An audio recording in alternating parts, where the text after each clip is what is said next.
Okay, so now these ones are going to get a little bit harder. It's okay if you don't know these ones.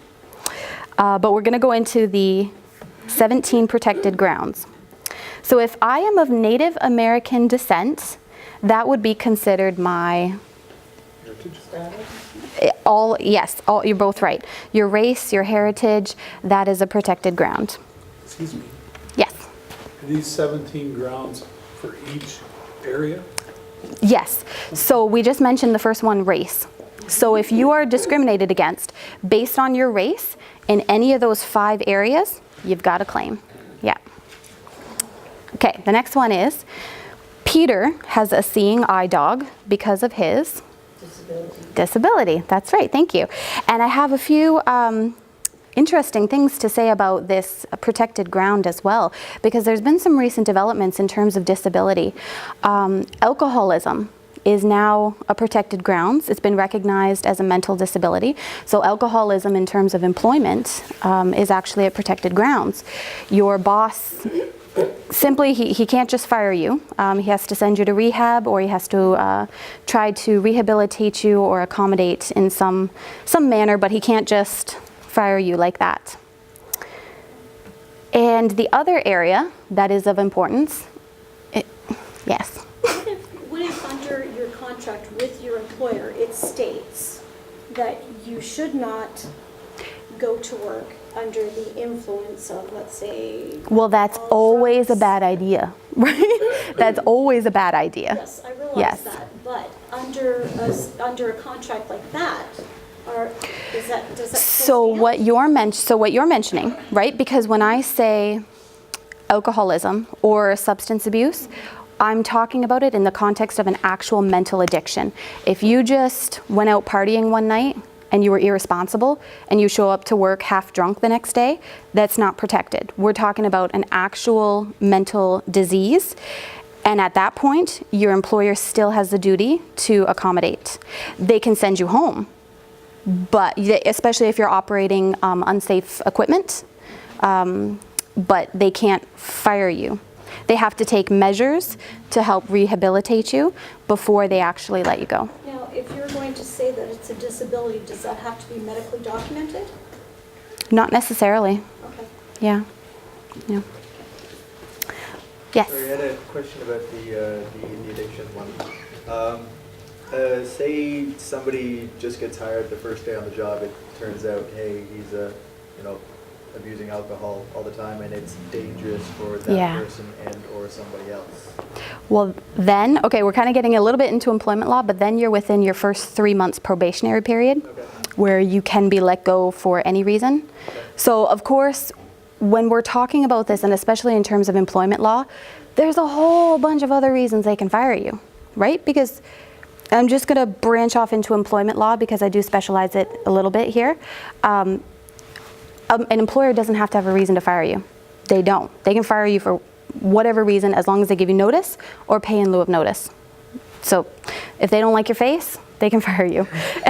Especially within the first 3 months, they can fire you. But if you have a real issue and this is the only reason why they're firing you, then you have a claim. Jacques, did you?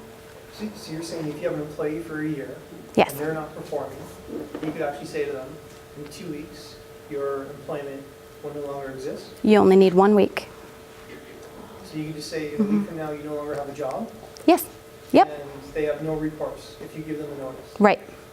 Yep. But if you want to let them go that day, then you're responsible? Then you have to pay them for the time. Yeah. So if you really want them gone that day, then you just have to pay them out.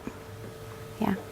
But at Yes. that point, the employee would still have the right to go to a tribunal or to the union or to the Ontario Human Rights and lodge a complaint. Whether it's grounded or not, that would be determined, I presume. Well, see, what you're asking there presents a whole bunch of different variables. I mean, essentially, you can apply all you want, but that doesn't mean anything's going to happen. No. We had a lady put forward a claim to this Human Rights Tribunal. She claimed that she was fired from her job because she was the smartest person there. Okay. Now, what's ironic about this is smartness and intelligence is not a protected grounds. So she's really not very bright for bringing it forward to the tribunal because it's not going to go anywhere. So to answer your question, essentially you can do whatever you want. Are you going to get any compensation from that? That depends on so many different variables. Yeah, so I'll get back to this because we're getting, but employment law is a big topic. Yeah. Okay, and I should also put a little disclaimer on this, that if anyone wants to talk to me about any specific situation, we can talk about that personally through email afterwards. Right now I'm just speaking in a more broad sense, so please do not take this as legal advice, okay? This is legal education, and that's different, because right now I'm not speaking directly to you and your situation, I'm speaking in a broad sense, okay? So if you have something in the back of your mind you're thinking of, then talk to me afterwards and we'll discuss that. Okay. All right. Thing is, we're in a church. I don't know if this, okay, well, if I don't believe in any gods, atheism would be my religion. Thank you. So religion or your belief system. So if you have no religion, that's also a protected ground. This one's a little bit harder. Celebrating Hanukkah is part of my Jewish basically heritage. Yeah. So your ethnic origin. So if you have certain holidays, if you wear certain traditional garments and it's related back to your ethnic origin, you're not allowed to be discriminated against for that. That doesn't mean that you get to stay home that day because you're celebrating your tradition, but if they see you celebrating that decision, they can't demote you at work for that. Okay, this next one here is a little bit touchy. So I'm just going to tell you what it is, and despite what your personal belief system may be, the whole point of the code is just to respect others. So sexual orientation, whether you are straight, gay, lesbian, bisexual, if you don't like anybody, asexual, that is a protected ground because that's viewed as a personal choice, and we should not be discriminated against for our own personal choices. Okay, this next one I have a cartoon for. This one's my favorite, actually. It says, this old geezer has an age discrimination suit, Your Honor.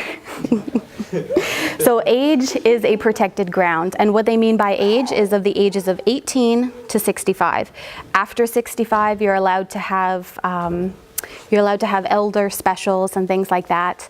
Under 18, you're considered a minor. However, they have a recent development now where if you are of the ages of 16 and 17 years old and you have withdrawn from parental consent, you are able to enter into a contract as if you were 18 years old for accommodation and housing. So if you're a landlord and a 16-year-old has withdrawn from parental consent and they come to you to rent an apartment, you can enter into the contract with them as if they're an adult, and that contract for the rental unit will be enforceable as if they're an adult. So you will still be able to recover. Can you reject them? Not because of their age. You'll have to find some other reason. I Okay. think old geezers should be on. So if I am the only person that works in my household, I am the sole provider for my family. That's right, thank you. So family status, whether you're a single parent or whether you are a young person caring for elderly parents, that is an area that's not to be discriminated against. Okay, I have just arrived in Canada from my hometown, wherever that may be. If I plan to live here, I will be known as an immigrant. Yes, thank you. You're getting all of them. Thank you. Yes, so citizenship status. And when we say citizenship status, what they're actually referring to is your permanent residency status. Once you get that permanent residency status, whether you are a PR or whether you are a full citizen, you're not allowed to be discriminated against between those two distinctions. If you're here on a visitor visa, then there may be some reasons under employment law, things like that, that might be allowable. What's PR? Permanent residency status. That's when you've told the government you plan to live here for the rest of your life, but you haven't obtained full citizenship yet. So you haven't You haven't given away the citizenship of your birthplace. Yeah, but you plan on living here. And you can do that, can you? Yeah. Just make that decision. Well, it's part of the immigration process, and I am by no means an immigration specialist, but it's part of the process of becoming a full citizen. Yeah, I believe at least, but yes. Okay, so if I'm an immigrant, my home country would be known as my place of origin. Same thing. Yep, origin, your place of origin. So, and I mentioned this very carefully, but over the States, a little while ago, we had an issue with a travel ban on people born from a certain location, even though they were American citizens.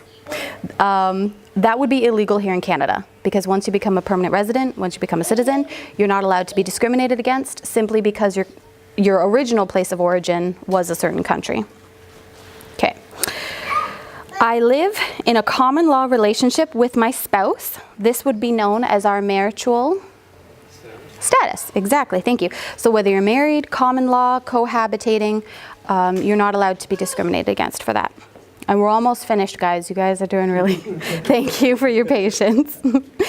This next one here is another sensitive one, gender identity.